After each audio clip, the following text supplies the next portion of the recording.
Salut, c'est Trado. Voilà ma vidéo de mise à jour pour l'indice parisien. Finalement, nous avons eu une séance très classique aujourd'hui au regard de la physionomie de la bougie. Tout d'abord, hier, on a commencé par avoir une bougie assez inquiétante qui ne témoignait, qui ne montrait aucune bougie basse, aucune mèche basse, ce qui montrait que les plus bas n'avaient pas été rachetés plutôt.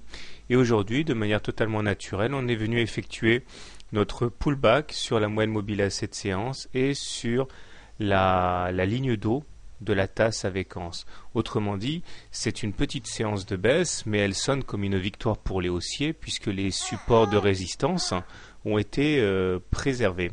Alors au-delà, on voit que la longueur de la mèche basse du jour, contrairement à hier, témoigne d'intérêt acheteur sur les plus bas.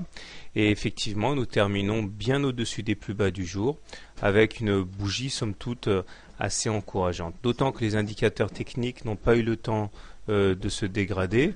Le MACD demeurant au-dessus de son signal est positif, le stochastique restant dans sa zone de surachat et le momentum est lui aussi positif. Tandis que le croisement M7-M20 augure d'une continuation de la tendance haussière. Alors, nous sommes toujours également à l'intérieur d'un vaste canal noir ici, qui nous permettrait d'aller chercher les 3990, 4000 sans remettre en cause la tendance haussière. Donc finalement, j'ai envie de dire que tout ça sonne comme quelque part une validation du scénario haussier, même si la bougie du jour est rouge.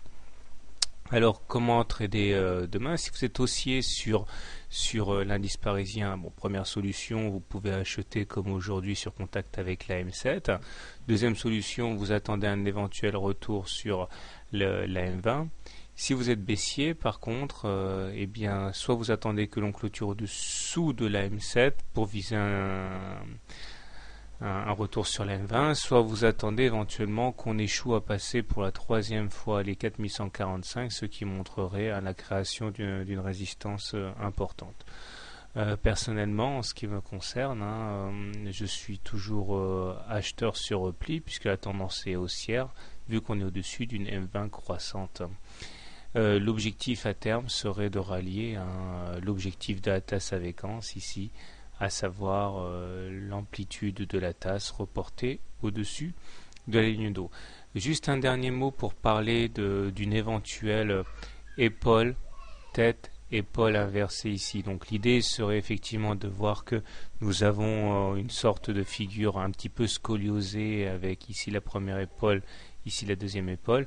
C'est une figure qui pourrait effectivement être jouée, mais étant donné que nous avons à disposition une figure bien propre en tasse avec anse, je pense que la plupart des traders joueront plutôt cette figure plutôt que l'autre. Et comme l'analyse technique c'est plutôt une histoire de prophétie autoréalisée, il vaut mieux se mettre dans le sens de ce qu'il y a de plus évident. Voilà, bonne soirée, bon trade et à demain.